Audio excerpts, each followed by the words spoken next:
So, welcome back to today's SpecFlow stream.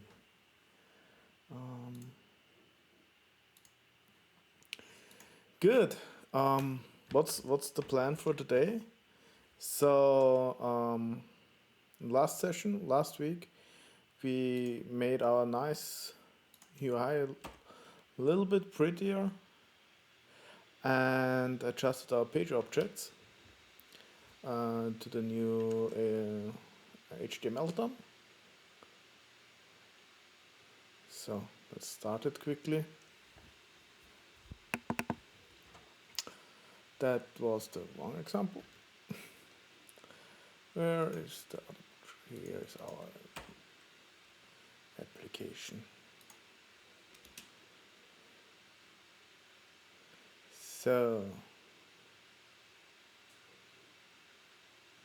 we have now nice content, type of content, entry boxes, and yeah, our tests are for these are working. We have our CI pipeline, we have SpecFlow Living Doc running for it, and today plan is to finally make this form, add a submit button, and that the data entered here is getting submitted and stored in a database. And as usual, we want to test this all. So, how do we start with this? Yeah, we start with scenario. Let's try to formulate a scenario for this. So again, this is more about automation, not about writing perfect and making proper sense scenarios. So let's make it a little bit more technical. Input from submission page is saved. So, and as most of the times it's easier to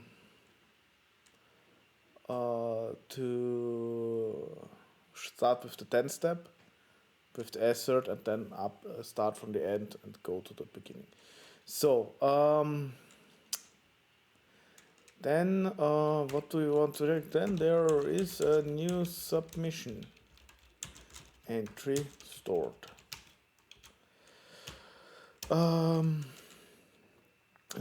Stored somewhere. That's we have it.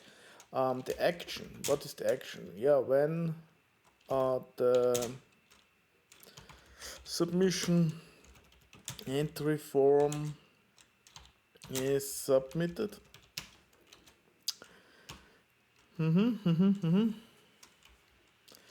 So, and then let's make it given the following given.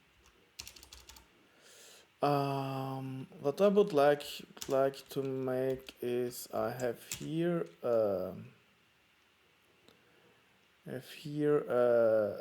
I use a table for all of the entries. So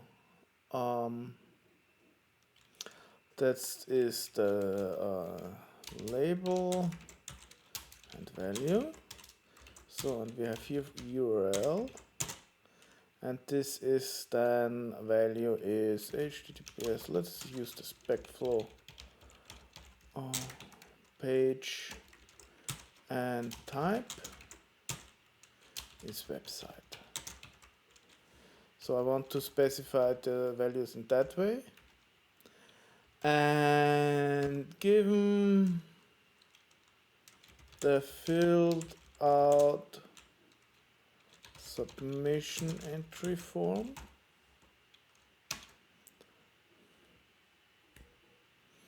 yeah,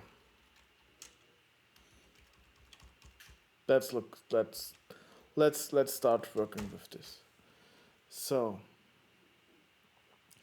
let's build it. Let's run it once.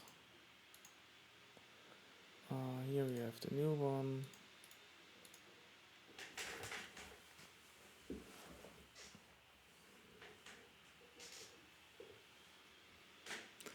So, and it's inconclusive because we didn't bind any steps.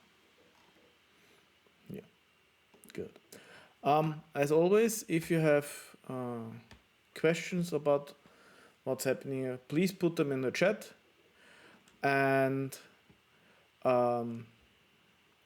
yeah, all of the whole stream as again will be recorded, is being recorded, and I will upload it on our YouTube channel, and you should get yeah, a message. They are on youtube.com/c/SpecFlow.PTT. There they are. And as always, as previewed, the whole content, the project we are working on is in our GitHub project under the streaming projects repository. There you have the whole source code that we are currently working on. So let's bind some steps, and let's start with the first one with the filled out step entry. I pressed F12 to get this go to binding screen. Normally, if you have already bounded step, this will navigate there where you want to have it. If you don't have it, it's suggesting you this skeleton code. Let's take this and let's put this in our submission steps binding, and we have it here. So the first that we need is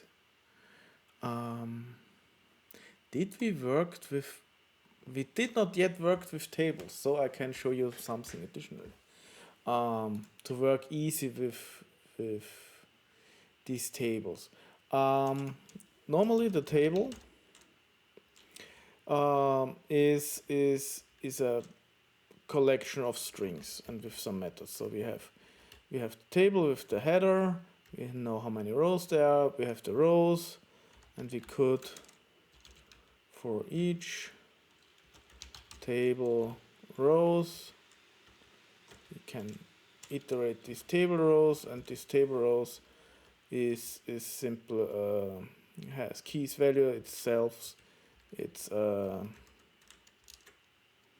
yeah. I just installed ReSharper, so to have more shortcuts, I will try to use as least as possible. So with ReSharper, it's possible that you can jump into the decompiled code. So in that case, for table row, it's implementing a dictionary of string. And so what you could do is you can table row and then have here, like a normal dictionary, say label, and we could say var label equals var value table value. That's table row. That would be possible, but this is, yeah, you have to do this manually. You have always, if you keep these in sync with the code, this is cumbersome. And you have to do the for each about the table rows. What we have is we have an assist namespace. What I'm not getting here, because of ReSharper, it does find it. I think without ReSharper, you don't have it in the IntelliSense. But there is this CreateSet method and also the create instance method. We use the CreateSet, and what we can do is we can specify here now a type. Let's quickly specify here a type. So this is the class submission entry form row object. So we call these row objects. So what this is doing, this method is that it takes the table, and for every line, for every row in here, it creates an instance of this row object. And what you need is you need to put here properties like the table headers, like these headers, and this is then filled. So let's make here for each rows var row. Only we don't do it, and let's make here a break. Let's make here a breakpoint and build this, and I'll show you in debugger what is happening.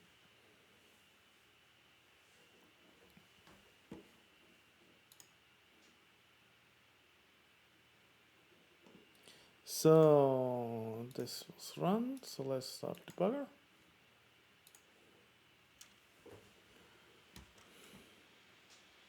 That's our all breakpoints from the web server. So we are already here. So we have here the table. Shift F9 opens the quick watch.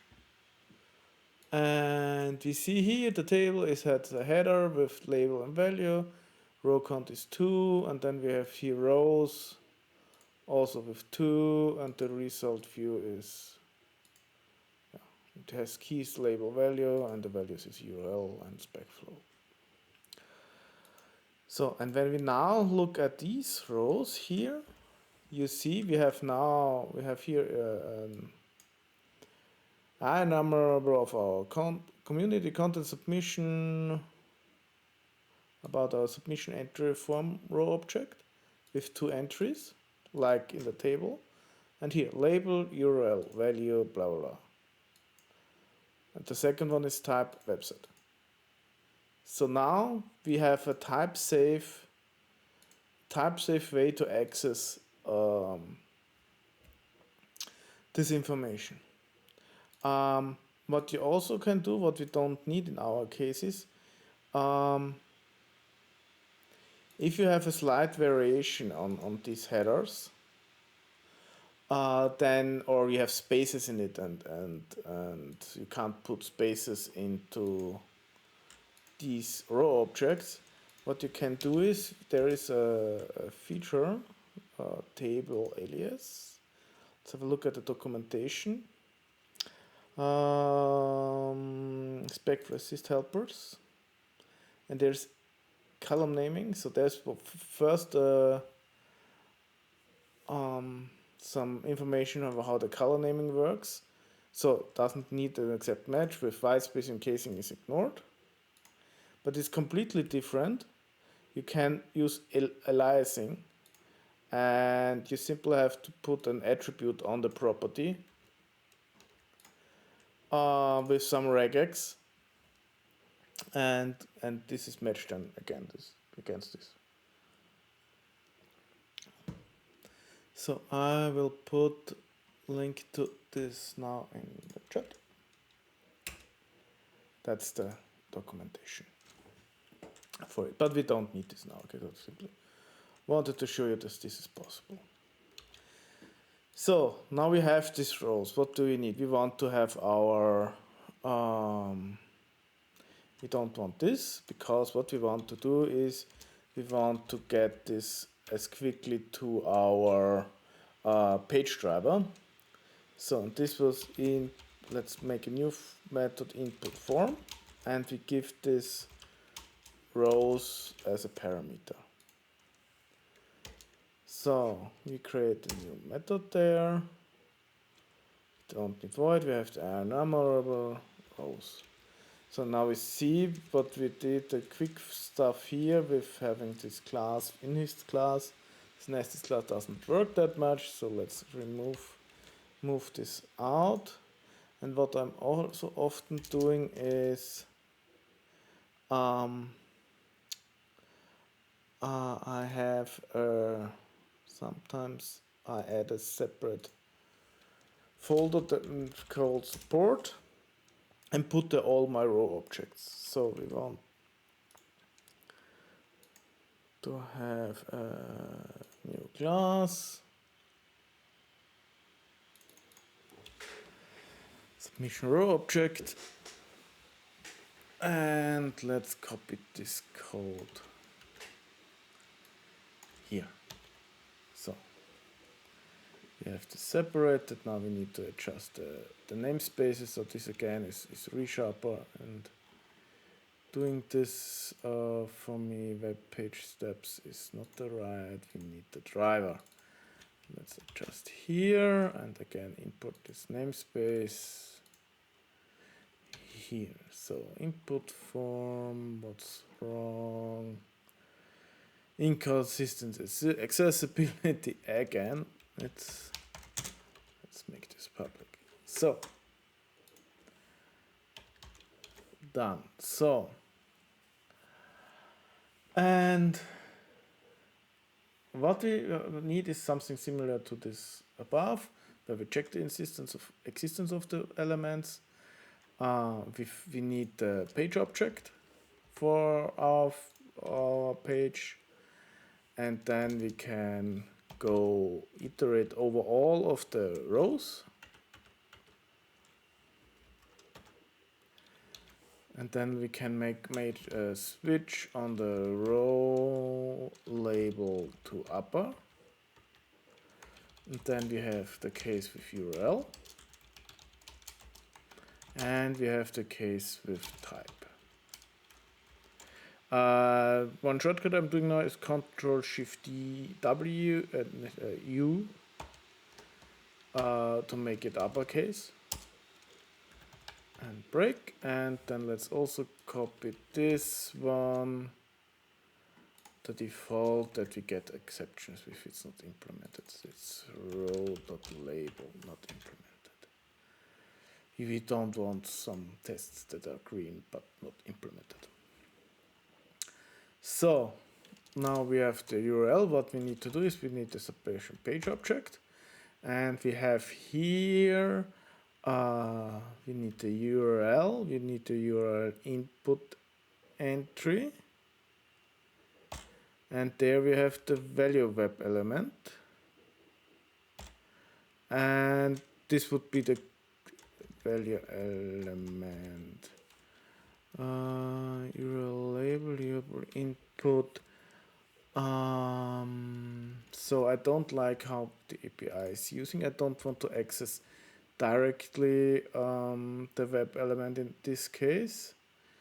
So that's are the labels,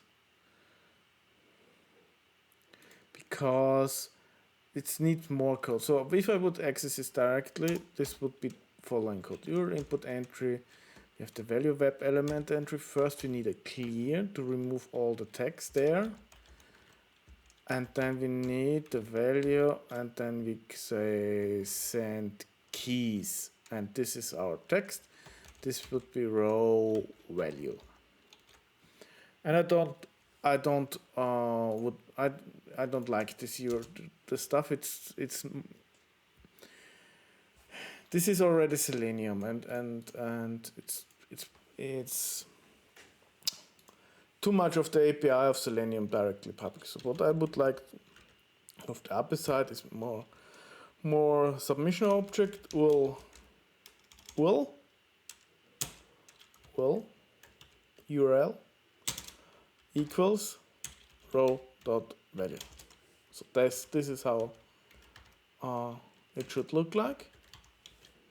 So let's create this property there.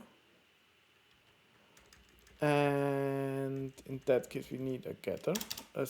What we have is the setter. And this is the code we did, but here we need this, we can remove. And as it's a normal property setter, we have this parameter called value. So how do we have how to implement the getter? It's the UL input entry, value web element, and this is a text, the text. This is there, but this is only, turn this. This is also only a getter. There's no setter. You have to clear and send keys these on your own. That's the label web element. Where is this used? To check this.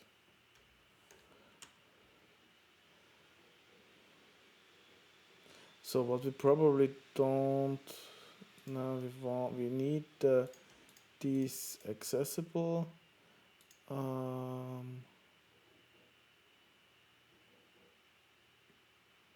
Yeah, we can have, I think we need to refactor this once again. So, but we have now the URL. No submission step. Where's the driver? The driver is here. So, the same thing we can do with the type. Submission page object type row dot value. Let's create this property. We can quickly copy all of this from above. Control KD is to reformat the whole, and then let's type input entry. Let's change this here. And what should happen now is, let's see if you can see.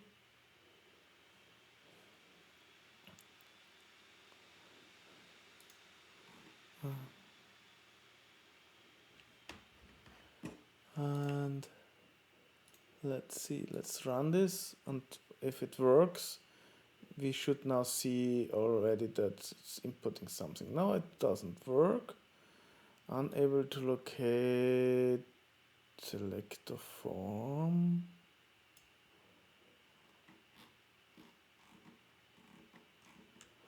Get form, get input entries. Okay, did we change something?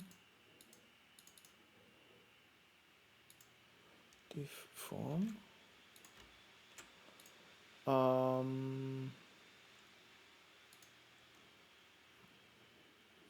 Let's run another one.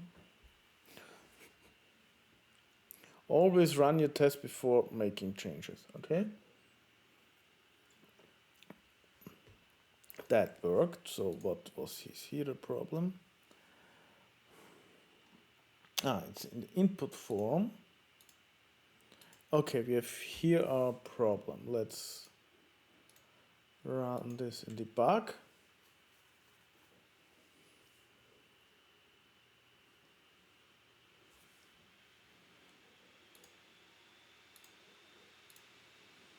Okay, we are here, and no browser did yet open. That's could be a reason why we can't find elements. So what did we forget? When the submission page is open, we didn't put this, we didn't call this here. So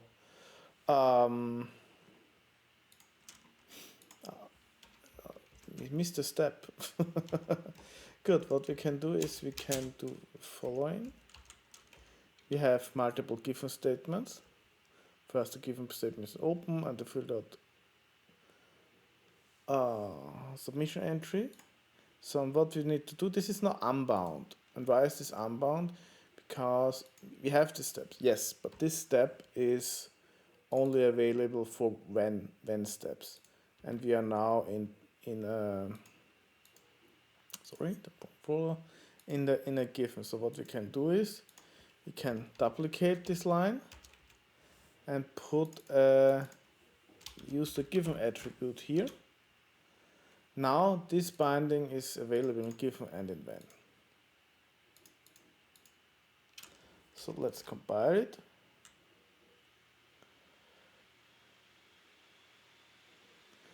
Did work. So debug again.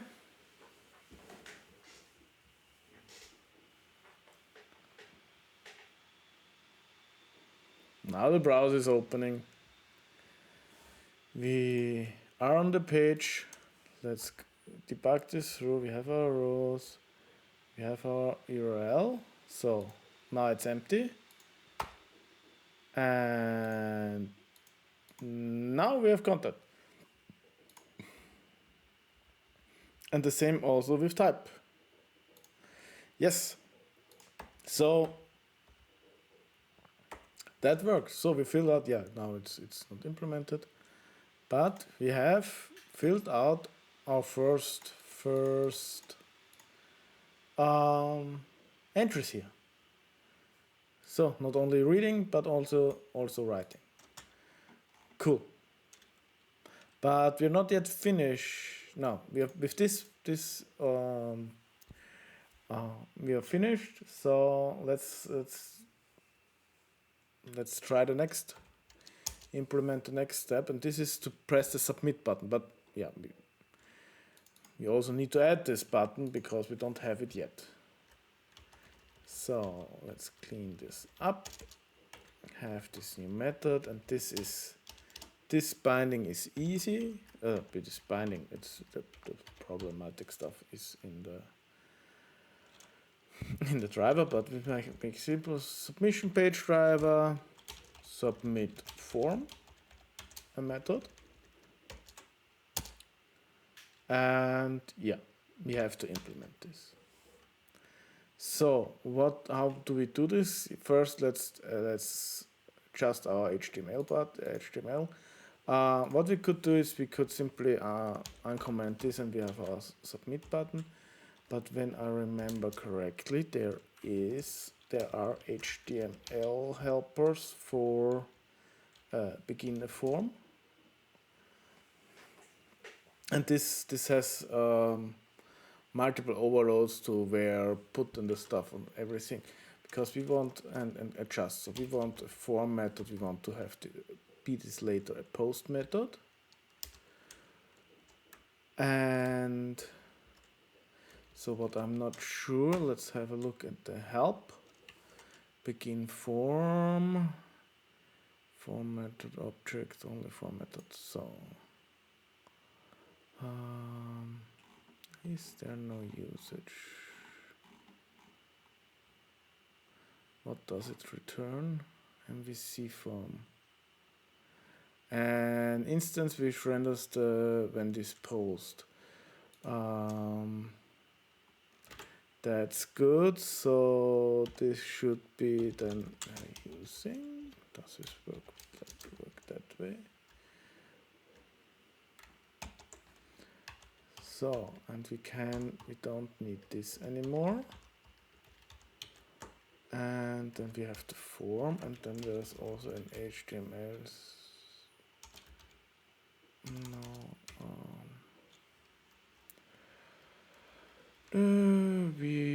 We need a display editor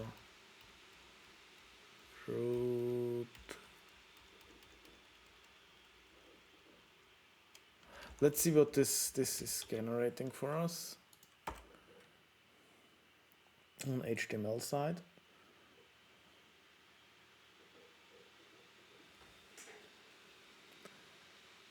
Okay, not that what I wanted. Then it should be only. No, it's still using. But I think we need a using here, and then we don't need this.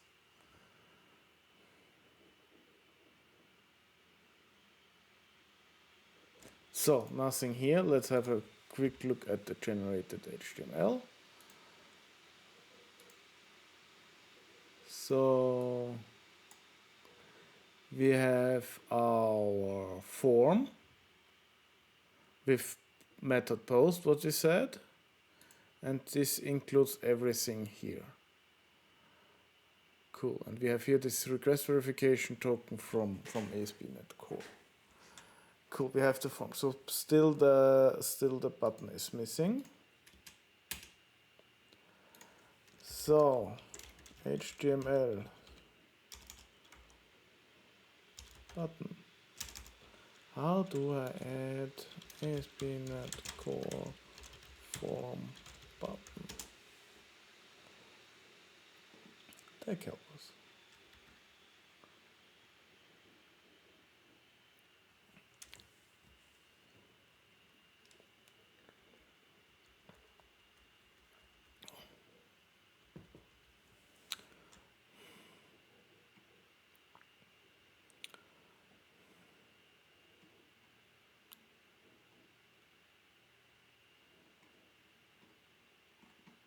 So these are the input tag helpers.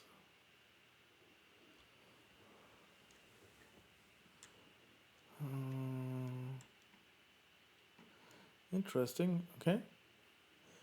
Then it looks like we need to do this still our own. So we need this code from before. So let's go look into our changes because I already forgotten how they were. So we need this button and put this here. Control KU uncomment. So we have a type submit with the two buttons, and then let's don't do that. So if we start this, we have now our submit button. Yay, and when we press this, nothing happens.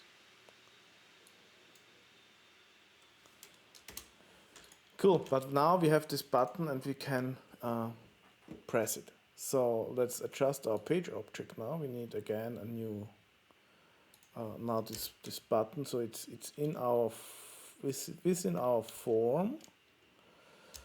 So what we could do is public web element. This is our submit button, and we have to go out hierarchical. Let's go hierarchical from our form. Find element by, and this is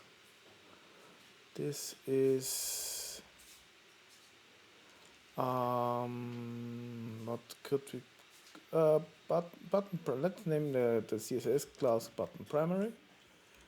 So we can have here class name. This is using by CSS classes, and search for button primary. Nice. And what we can do now is in our submission page driver, we get our page object, and we can submission page object say submit button, and there is a click method on it to press the button.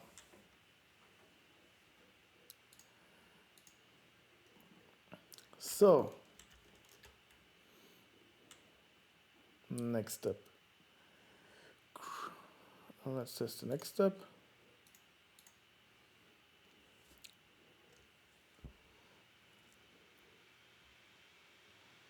So what happened? What did we saw? Then the submission page is open. Some output from ASP.NET Core created. Okay, let's copy all and copy into Notepad.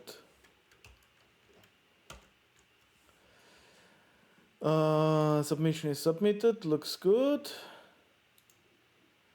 No error here. Interesting. And then we have that the next one is not implemented. So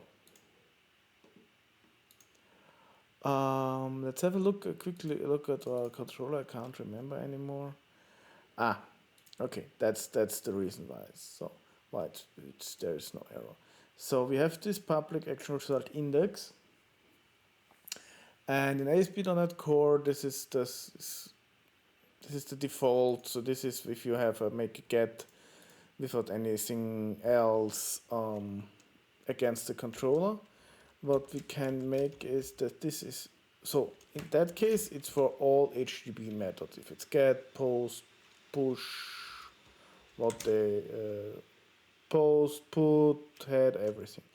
What we can do is we say, okay, this is only available for HTTP get with the attribute.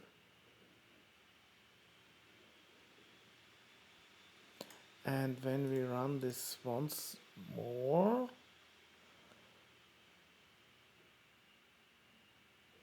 the output should be now a little bit different. No, so what is different is here we say here a little bit output that we here get a 4 or 5 HTTP method not supported. So before that it's called the same method. Now not.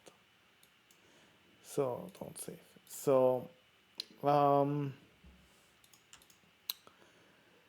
we have now multiple possibilities to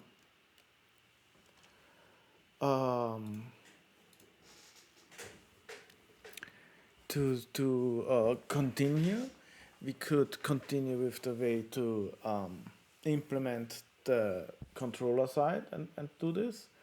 We can work on our asserting, or we can work on to wait until this is finished. But let's not overcomplicate it.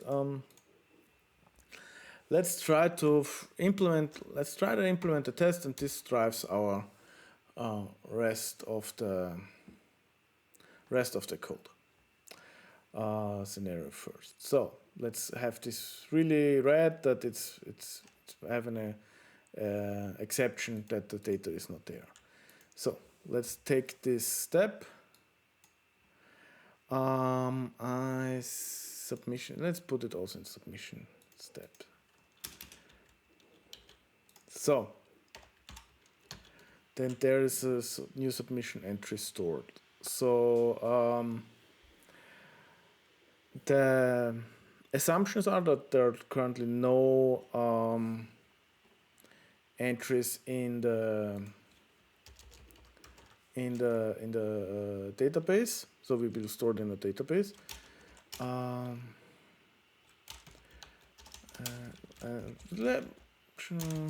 There are no entries in the database. Let's write it here. What I added here is a scenario description. So between the scenario title and the first given, you can put text as you want. And yeah, text as you want. You could also put here markdown, and in SpecFlow plus Living Doc, you can see it on the rendered markdown. So what do we want to do? I want to save this all in the database, and then when this runs, we can have the data and have a look at it. So we need to add the database. Now it's good thing. It would be probably first committing this everything. So what we can do is now fill out submission form and submit it. Let's commit this, and let's already push this up. So how do I get database access and everything? So for a while we can now close the specs and be working in the application project. So for database access, one of the easiest things is to use Entity Framework Core or OR Mapper from Microsoft, and let's close all these files. quick and easy to use. You have to decide for your project if it's the right thing or not. So what we need to do is we need to install some NuGet packages. EF core should be enough to find it. So we have here the Microsoft Entity Framework core that we would like to install. And for our case, yeah, accept the whole dependencies. And what we also want to do is there is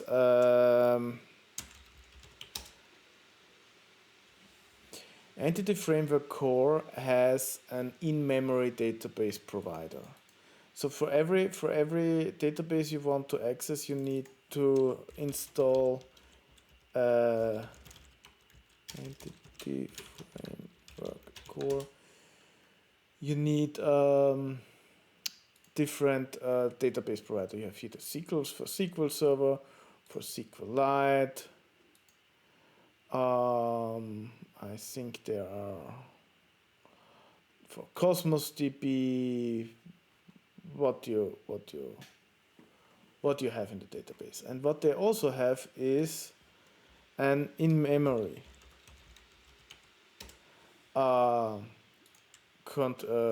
database provider. And I'm using this now only for simplicity, so that we can work against now some database and don't have to work with migrations and everything if we adjust the structure. Sorry for that. It's easier, but be careful. This in-memory database provider could behave differently than a SQLite database provider or a SQL Server. So you can't then simply say, okay, switch it, the database provider and some config and it will work. No, that won't happen. It's behaving differently. You have to be careful. I'm using this now only for now to get this all running. We will add real database access and everything in the future, but for now we name only this in memory. So I need to install also this NuGet package. So we should now have only 2 NuGet packages installed. The rest was dependencies, Entity Framework Core and Entity Framework Core in memory in the latest version. So, and how Entity Framework Core works. So what, let's add a new folder that's called business. So let's have all our business stuff there. So business is for our application. And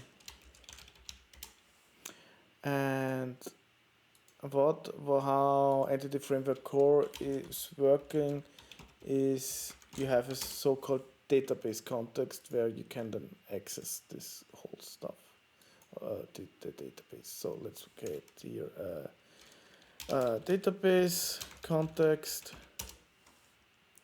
class, and you have to inherit this from db context. Yes. And this db context class has then all the nice APIs to access your database.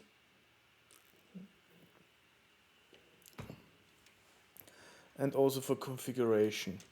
And this is a little bit like a transaction for you. Represents a transaction. What we need is a model that represents our entry in the class. So we have a submission entry class, and there we have now, what we have is the URL, is a string of type URL, and we have the string of type these two. And what I could do now here is we make here a property, and this is from type dbSet with the type submission entry and submission entries. And this is all that's then later needed to access our database. Let's work around what we also need to do. So what we need to do is we need to configure this database. So again, I'm in ReSharper, so I'm pressing Alt and Insert for this menu and can say overriding members, and then have a nice editor what I want to override.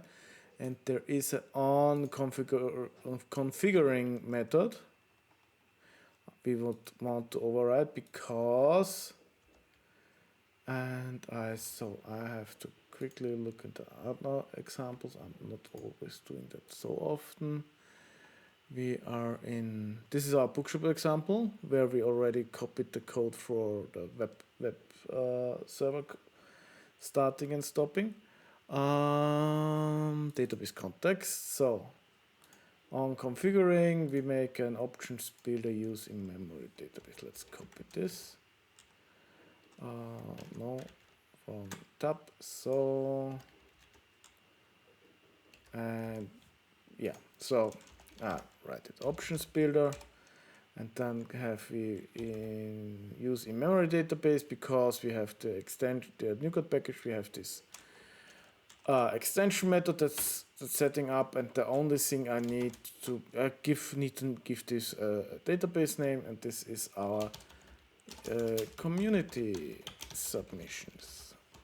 Let's name it that. What is also happening now? This is that we don't need. So, and the other thing we need to do is to start the database. So in our startup, I think we did this in the bookshop in the in the startup method here, that we as early so we make a new database context. Database context, and there we can say database context, database, and there is an ensure created. So as the documentation says, this call ensures that the database exists and creates all the schema for it. So, and this should be it to have a database, in-memory database up and running, let's say it that way.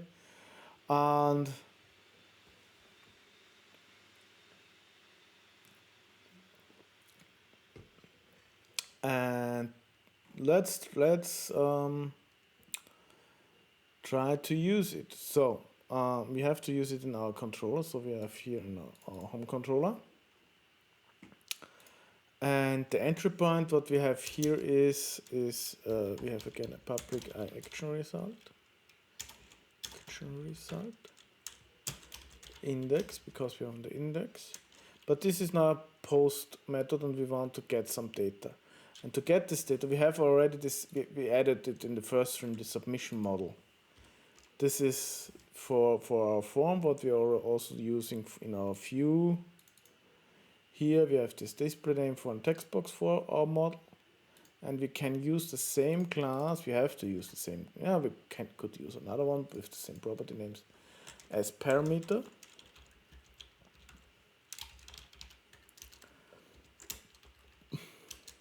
And we have this here, and that the right method is called. Let's put there an HTTP post. This is only can be called with HTTP post. And what do we return? We return, what we do is we return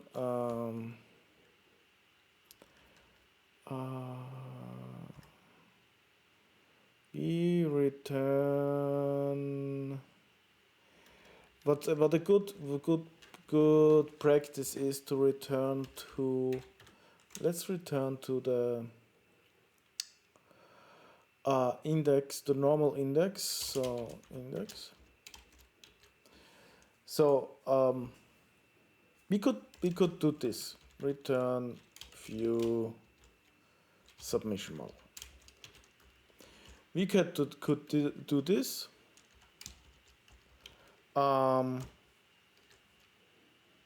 That's valid. What is happening? We are posting the stuff to the controller. Let's make there a breakpoint. And have a look what is happening. Okay, we have primary defined, has no key. Okay. We missed something, so before I could show you.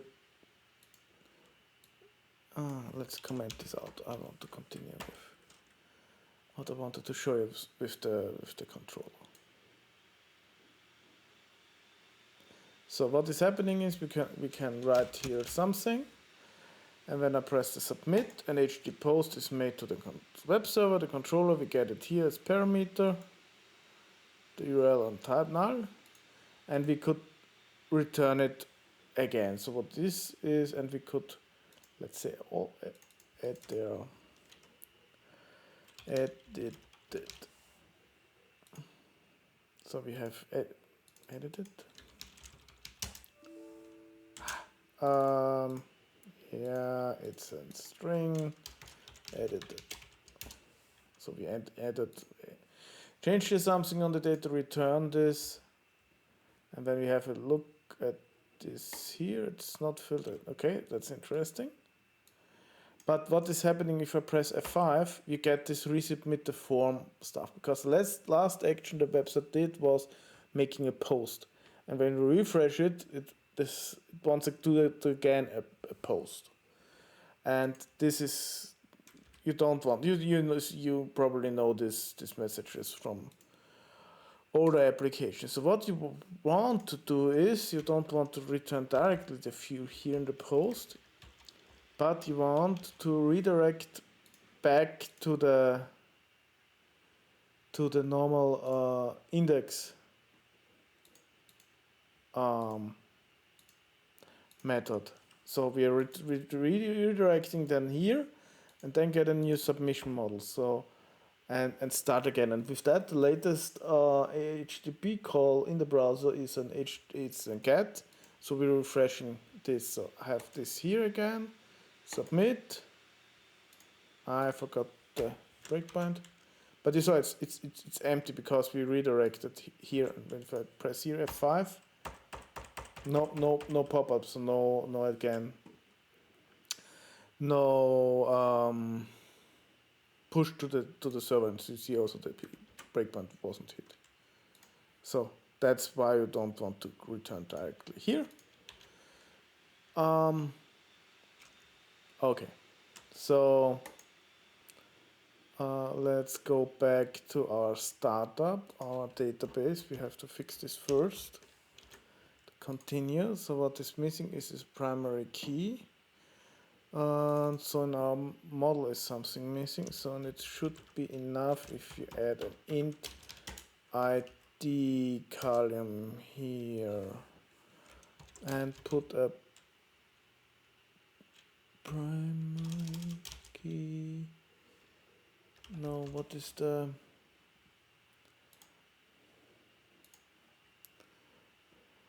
book? Key. Simple a key attribute here. Let's start this again.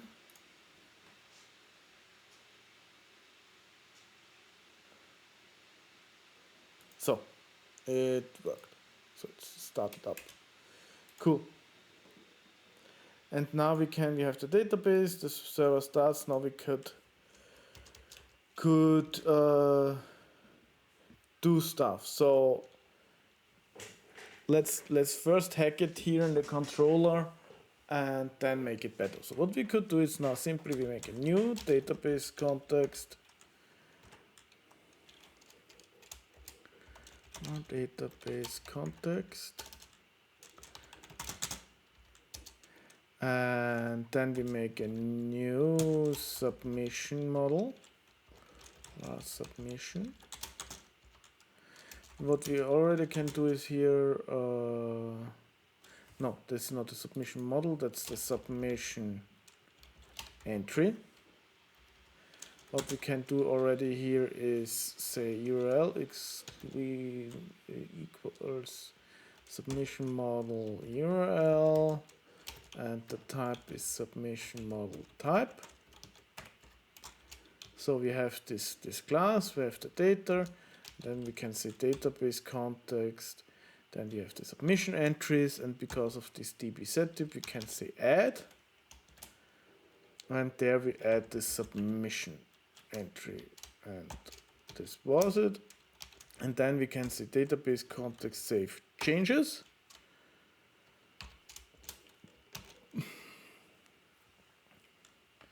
and it's here. So, and let's put here a breakpoint. Start the application. Let's enter there something, submit.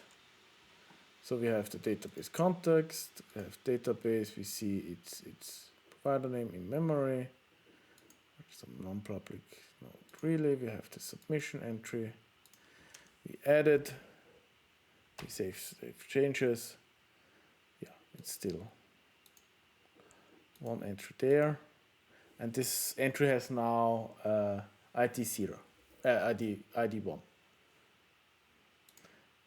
So does this, yeah, this instance has now ID 1, and we do a return.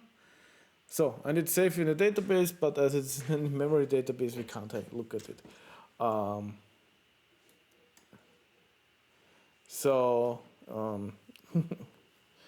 Quite hard. But this is bad. So don't do this what I did now here. So directly in the controller having this code here. So let's at least put it in a separate class. So add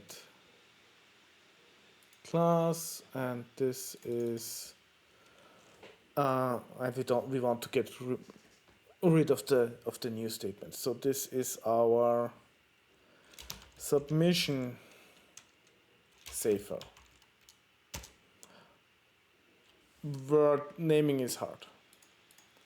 So we make here a public void save, and this is a submission entry. So and what we could do is we could in the first step we need, so this we can move here, and these 3 lines go here. So there are a lot of stuff. So this is the entries, this is this. That's the easy part. So how do we get the database context? Now we get to it via constructor injection. ASP.NET Core has a dependency injection framework built in, and it's using this, and we can use this to get our stuff, like the database context. What we need to do is to first make an interface for this. Public interface iDatabase context. And this iDatabase context, the database context implements this, and then we need this dbset property here. So, and now we could request this iDatabase context here, and we make a new, save it as a new field. We can remove this here and use our field.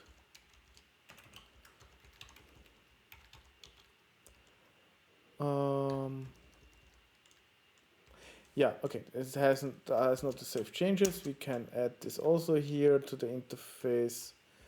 or let's add let's. Does the DB context not implement an interface?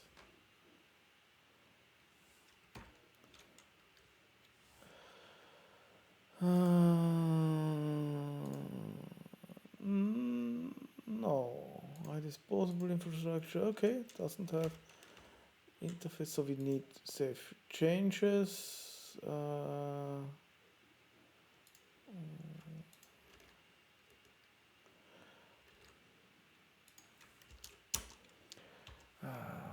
Save changes base. Why do I need this? Yeah.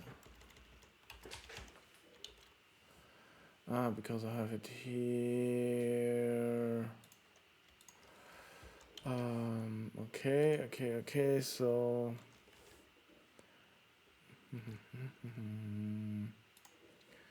DB context. So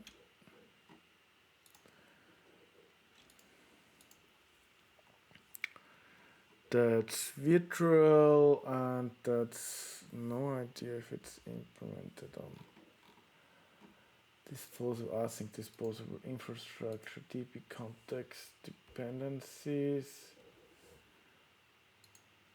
No, that are the dependencies. Context pullable. Okay.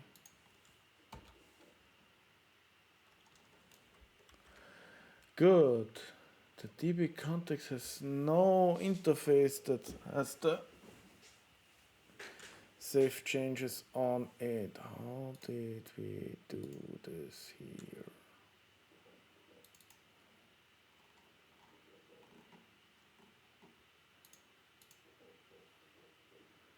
I know we book logic, we shopping cart.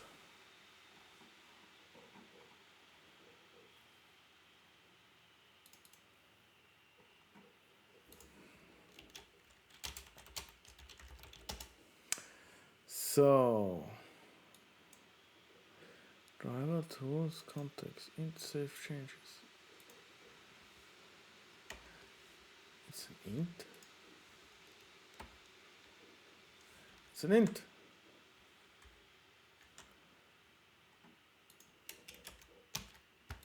And not a void. So now it works. It was an int. So, but we have now this interface with what we need on the public side. We're using it here. So, but how does it knows that the iDatabase context and the database context are connected?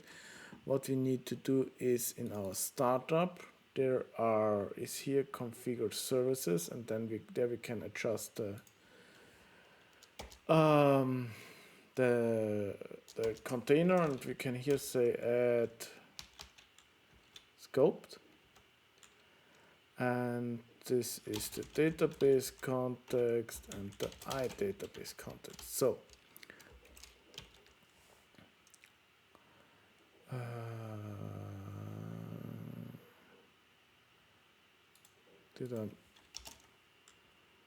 T service and then implementation, other way around. Every DI framework has in a different order what the interface is and what the implementation is. So what's important is database context is it's like a transaction, and it doesn't like to be accessed on multiple threads at the same time. So you're on a web server. You're probably called multiple. So in parallel. And the nice is that the iService, the iContainer of ASP.NET Core, you have the different ways to register stuff.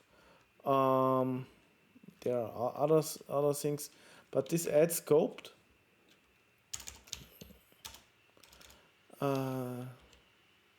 or add single add scoped means that for every request.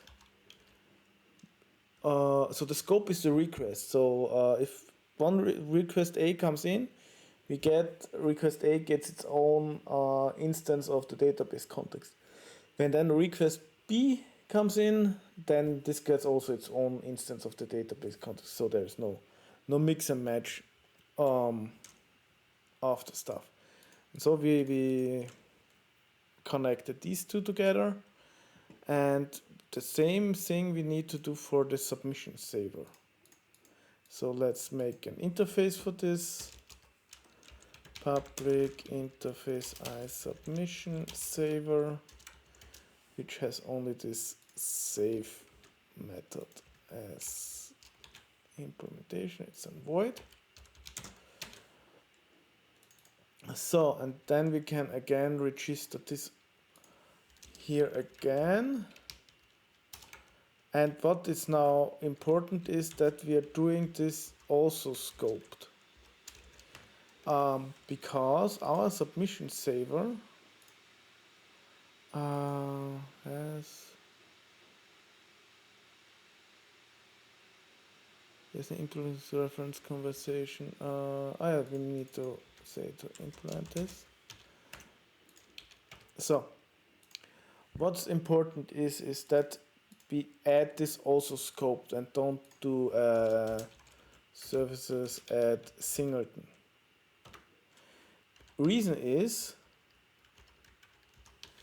our submission saver has a state. We saving a state, and this is the database context. If we would now register the submission saver as singleton, this would mean that it's resolving once the database context and then always accessing the same database context, because this is a singleton, a single instance in the whole application. So it would all requests would go against the same database context. This is not what we want. We want to have separate database context for every request. So we need also to register the submission saver as scoped. Good. Then let's use it, because we can use it here. And what we can now do now in the home controller, it says submission saver, get it via construct, and now we can say here submission saver dot save this submission.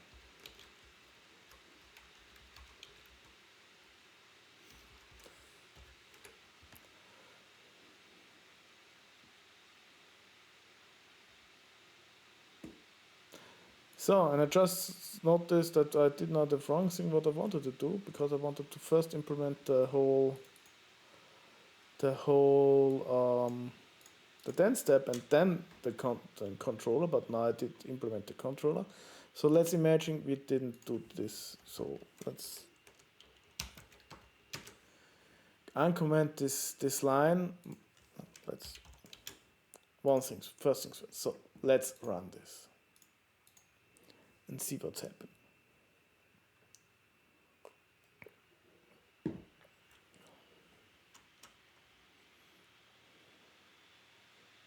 So it's green, but it's green because I already removed we don't do here anything. But the rest before it works. So let's remove this again. And concentrate now really on our assert. So, how do we do that? Let's start with a new driver, and let's make a normal submission driver. Submission driver. And for this, so we get our submission driver. Yes, this has to be public. You have the field, and then we say submission driver. And there's a new submission entry stored. Assert new submission entry exists.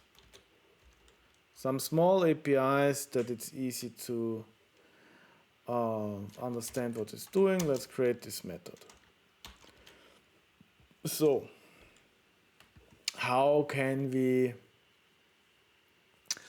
do we get now to the database to look into it? So, and this is I have to show you to explain how this whole work, how this whole thing is doing. I show you. I have some graphics. I show you this quickly. So.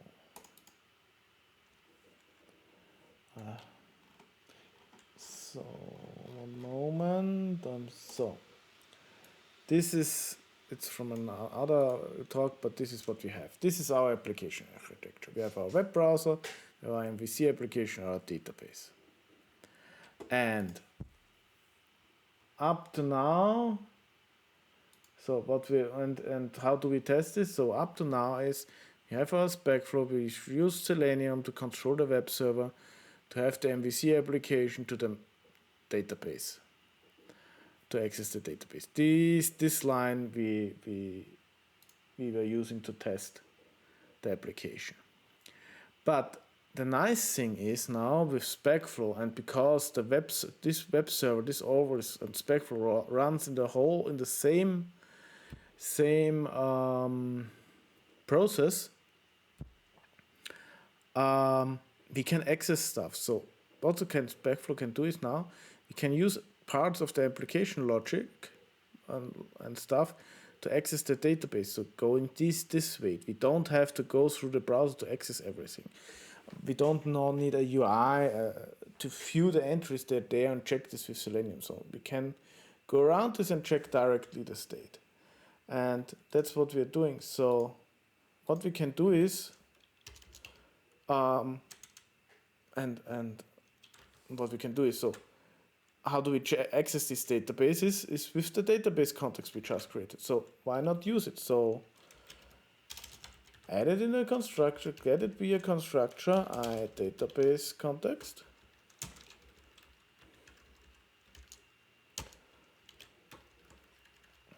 And then we can say database context, submission entries, any, and should be true. So there should be any submission entries. So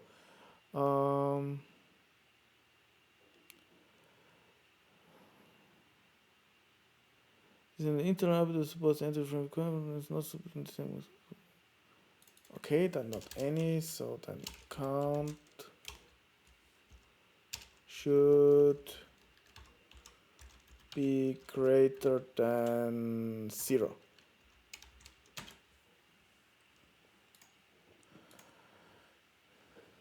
Good.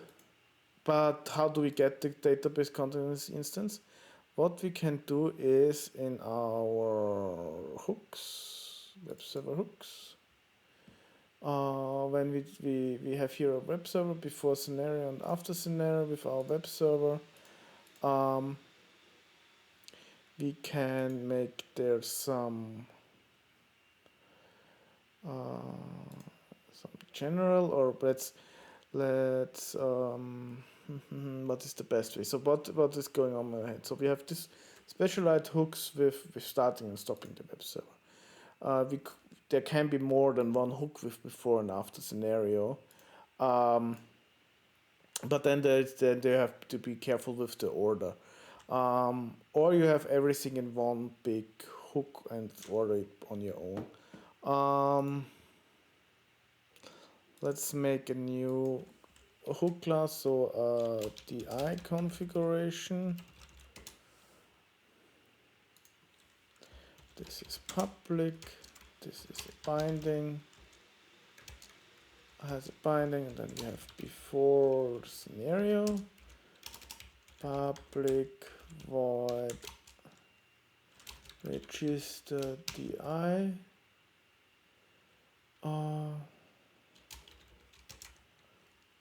Cool. And to be sure that this is executed as first, you have here, you can say an order. Let's say this to 0. And for the web server, let's add this order to 1000. So this is the last one.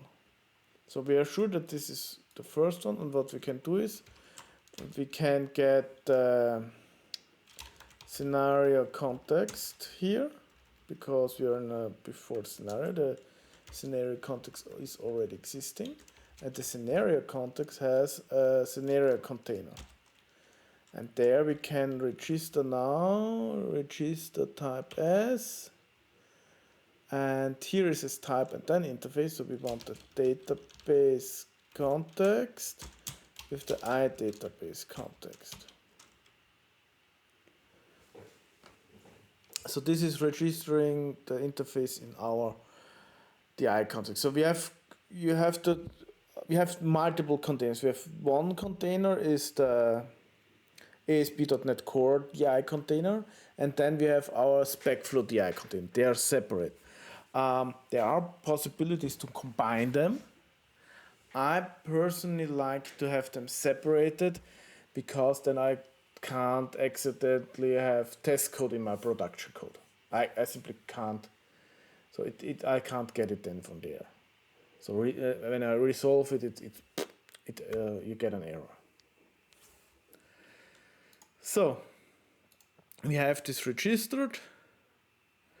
This means in our web driver, let's make here a breakpoint. This works. And yeah, so we have our web server with threads, and this is our own thread request. So we have our own database context to access our in-memory database. So let's debug this thing.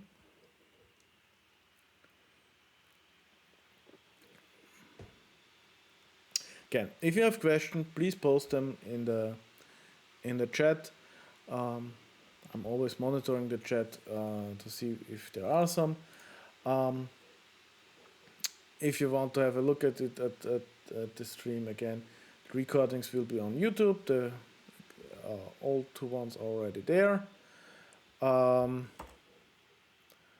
And yeah, code is on GitHub in our repo. So we are in our assert, we have our database context, we have an instance, submission entries, and our count is empty. Yes, so we get here an exception that it didn't found anything.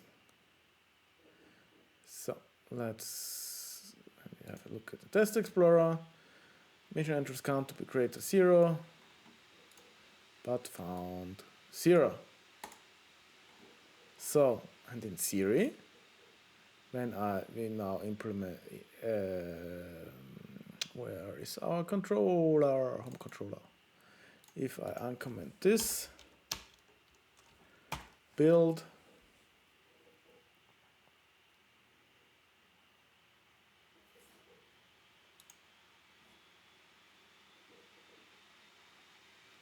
and let's build, and then let's run it.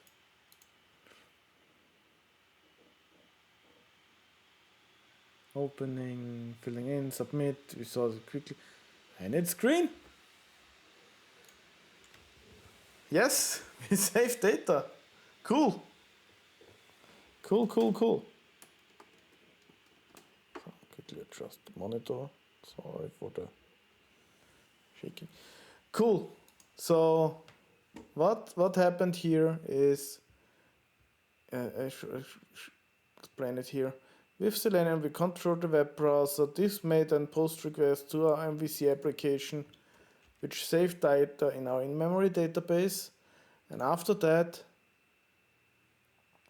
we used the same application logic to access the database to check if this really worked.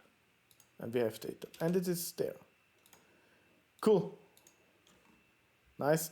So let's save this state and then continue working on it, because this is working but not the automation stuff is not that good yet now.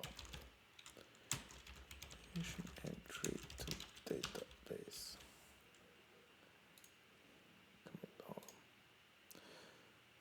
So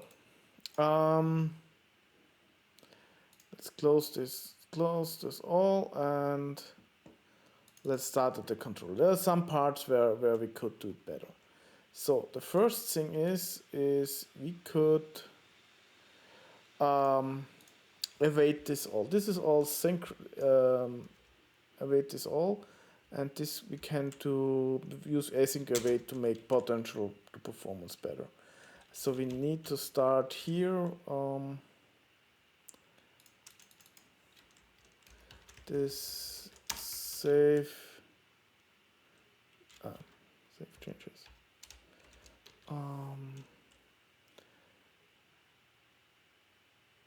So we have here on the database context submission entries, there's an add async submission entry, and this can be awaited.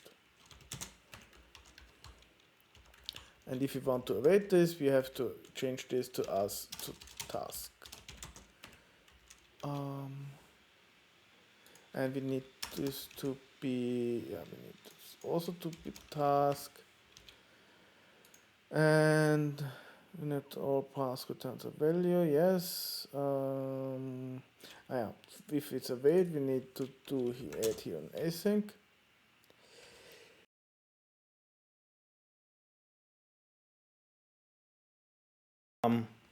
Sorry, I hope I pressed early enough on mute. And for save changes, there should also be on the, let's have a db context ef core. There should be also a method for save changes async. So save changes async and has an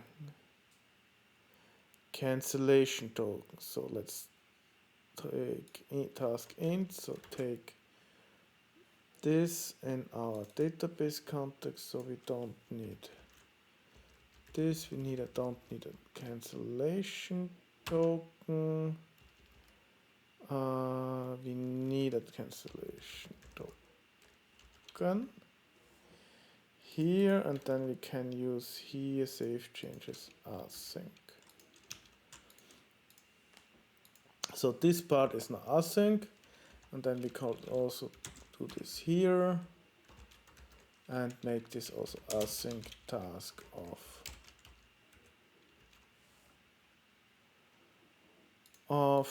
this. So yeah, async await is a viral concept. So you add it once and you have to add it in the whole tree. Let's see if this is still working. Yes, nice. So make saving into db async. So it means it's so async await. So we in this case it's when we are saving in the database, we make some I/O process and an external system. So if we use a real database, we would send the command to the database to save this and wait for a response. And in the normal synchronous model, this thread of the request would be blocked because we are waiting on it. With async await, we don't wait. So in the meantime, some other requests can be processed, and because nothing is blocked while waiting on the database.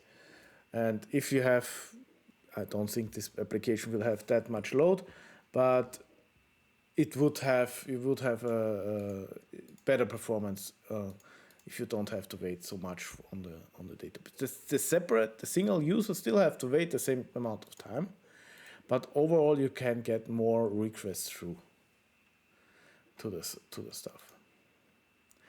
So, and yeah, what's happening is, so if you get, as we have more threads, this can take longer because database is taking more time. So let's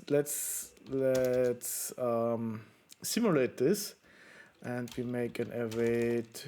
So we can make await task delay. Let's add a delay from time span from seconds, from tenths, for 5 seconds. Let's see if this is enough to demonstrate my.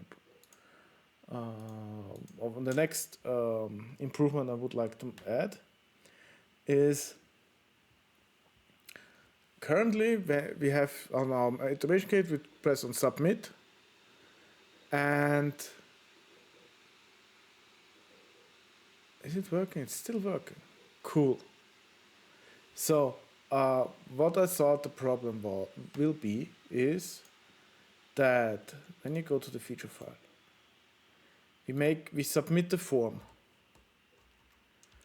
We submit the form, and my assumption was we submit the form and Selenium is continuing, and we don't wait for the response and check immediately for the assert. But it looks like it is not happening. This is a blocking call.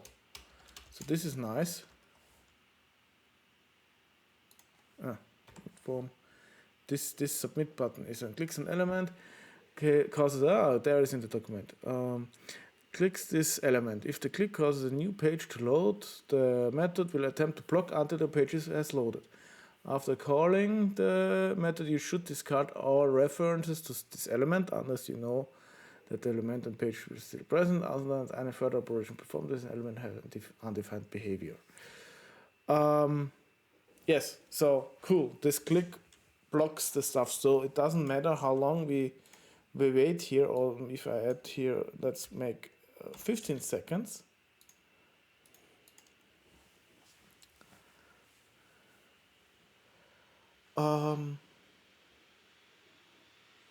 It's waiting until the stuff is finished and then continues. I'm not sure if this is a changed behavior, but I remember in the past, or not when you click links. In the past I often had to add explicit waits there to check always. Am I now on the page that I expect now, and wait until I get a response. But this behavior now, this is really nice. So this does it automatically for us, so with no need to improve there something. Nice, makes our automation code less. So how long does it now take?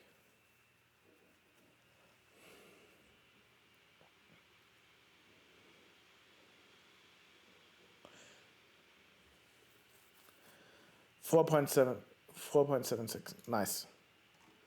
Cool. So no changes. Nice. So this works. So I'll show you this. Show you the whole flow again of the scenario.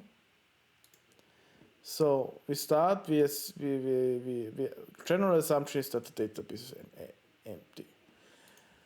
So we start with the given, with the arrange stuff that we say the submission page is open. With our form, then we fill out our entry form. What we do here is, first we convert this table to a row object with this nice helper function we have, and pass it down to a submission page driver, where we get our page object of our submission page. We iterate then over all of the entries here in the feature file. Let's put this always on this right side, that makes it easier. So first row is we have the URL. If it's a URL, we go to our submission page object and set the URL. What we did here is this is a simple wrapper property around the Selenium API with clear and send keys. And we then do for the second row, also for time, the same thing. We can adjust this then for email and description also. Then we have our vendor submission entry from a submitted step, and in that case we go directly to our page driver. We have get for page object, and we simply press on the button. What we could do is, in this case we are already exposing again web Selenium API, so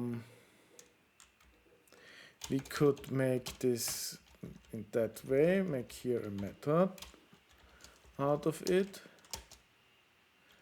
and this is the submit button dot click. And what we now could do is make this submit button protected, so it's not accessible anymore out there. That's something that we can do for a lot of stuff to make this more secure, easier to restrict the number of places where you can access directly the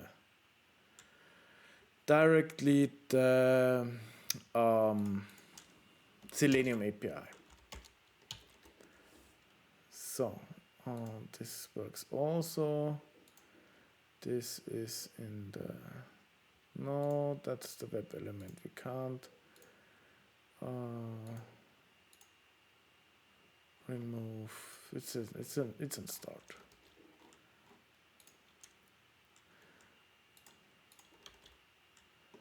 So I personally don't want to expose too much web elements in my page object. Also wrap it nicely.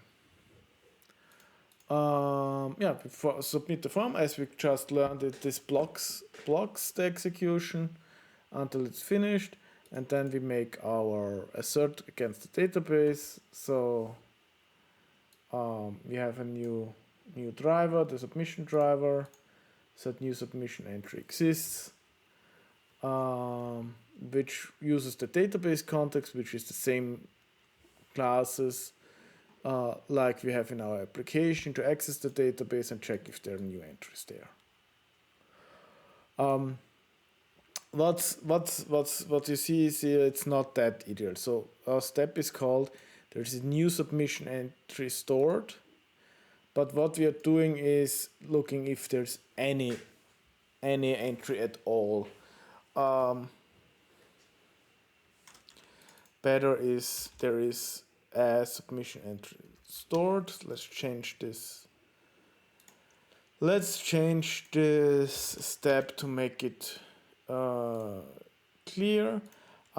One thing I changed, not a step here, and manually changed the regular expression.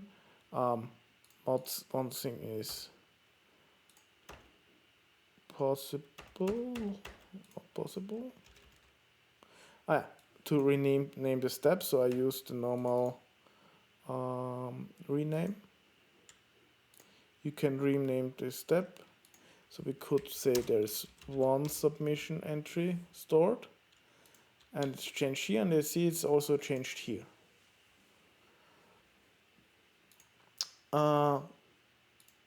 Let's leave it that way. I think why this is valid is because there is sometimes a caching bug in the Visual Studio extension. Let's adjust the method on our own. That doesn't happen automatically, and also rename this method assert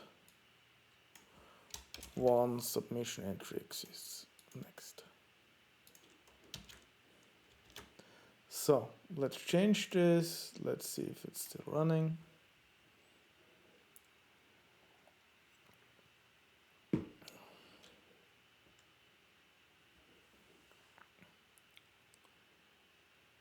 Yes, still green. Cool.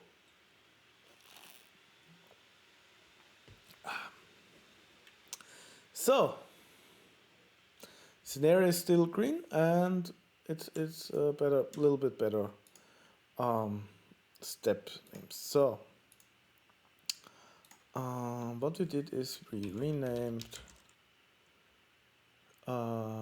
step. And let's sync this, push this up to our server. Cool. So yeah, what you saw is how SpecFlow is not only about testing out of the box. So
Is it now better? Is the sound now here? I accidentally muted my microphone.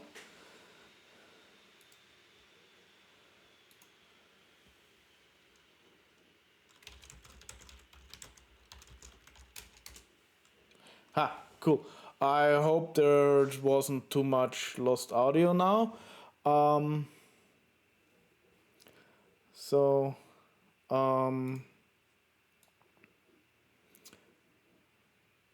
cool. So, what was the last point where you heard something from me?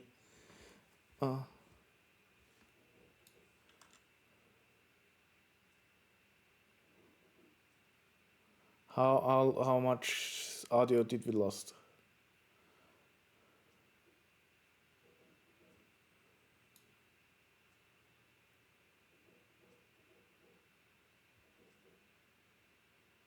Good. Okay, quick recap. Can't mismatch. That's interesting.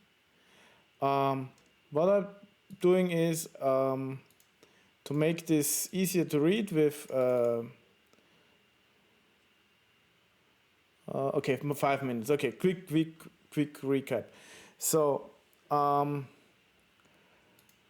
to make what I wanted to do is to make this step with a parameter, to have here a number to enter, and this works with indirectly, but sometimes having the number as a word is more readable, and for that we have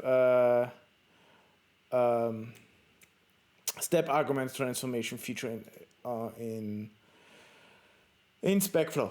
So we take the we can take the stuff, we can hook into this conversion between what the parameter is in the feature file and how it's then here in the binding, how it gets here. And for that is you have this step argument transformation. It's a simple, again, a method on a class, on a binding class. You have a step argument transformation attribute. You specify a regular expression again. In that case, we have hard to 1. And you have then the source string and the source type and the destination type. So in our case, we only want now quickly support only the word 1, and for our other things, that only 1 is supported here.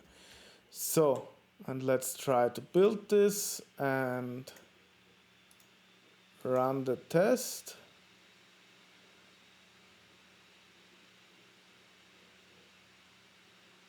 Because it fails. We had a parameter mismatch. We didn't got here, so I don't need in that case this here. Let's run the bug. What does the documentation say?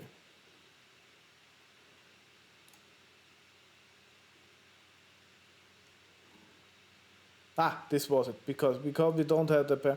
Yeah, what you can do is do we have there an example? Yes, here you can also have parameters again in the step argument transformation to make it easier readable.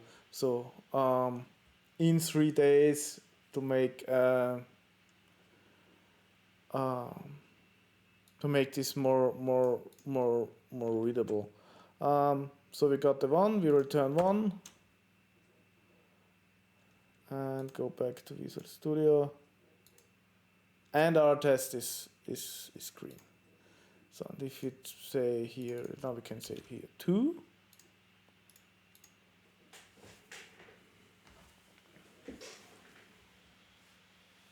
Yeah, no problem because of the delay. So it's streaming. There is always delay.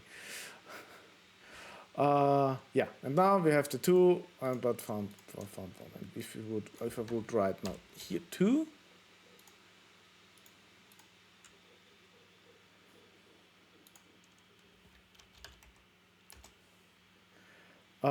then we get the error that it can't.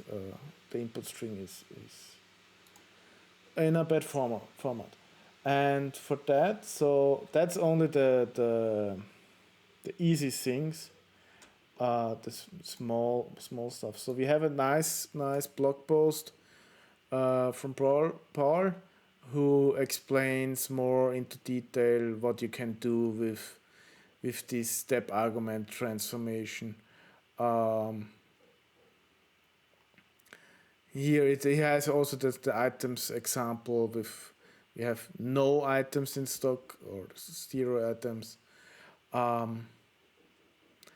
you could do it manually in every step, but the step argument transformation makes it more reusable. I post this blog article in the chat. Really cool. Also the documentation for it. Here are the links to it to go more in detail. So, but let's fix this again that we have. Again, green test.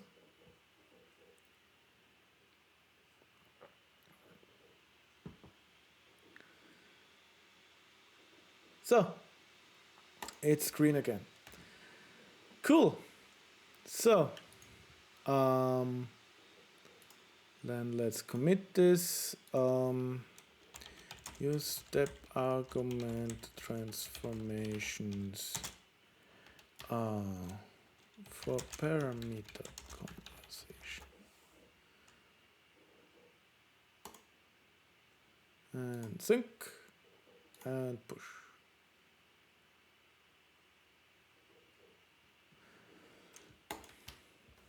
Good.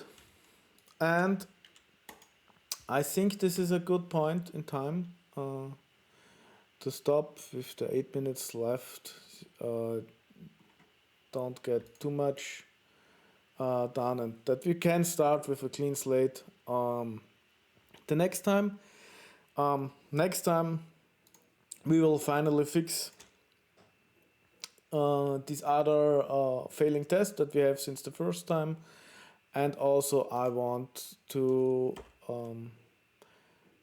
change the inputs a little bit, that we don't have text boxes, but we also have some select box here of type of content. This is a list to choose from what is here, and probably some checkbox and checkboxes. So adding more controls and making the automation stuff with Selenium a little bit more interesting to get there.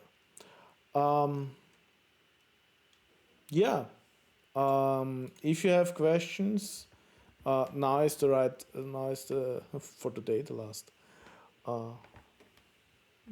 possibility that I will answer it now. Can always reach out on Twitter to me at sabotageandy, or also in our community forum. So support SpecFlow.org on our new community forum, general discussion section about all the stuff. I'm always there and try to answer them. If you have feature requests for SpecFlow and our products, we have here a new feature request forum where you can also vote on the features. And yeah, one quick thing, just because I saw it here, we started today a free giveaway for Gojko Acic book Human versus Computers. Funny book, funny stories there, has a lot to do with PDD, and so if you did not read it, I highly recommend it to get it and read it. There are funny stories. I saw some talks from Gojko about it. It's funny. Something more, not too technical to read. Good. And then this was it for today. I hope I see you next time. So next week, 1 p.m. Central European summertime, for 2 hours again. And have a nice rest of the day and a nice rest of the week and nice weekend. See you next week. Bye.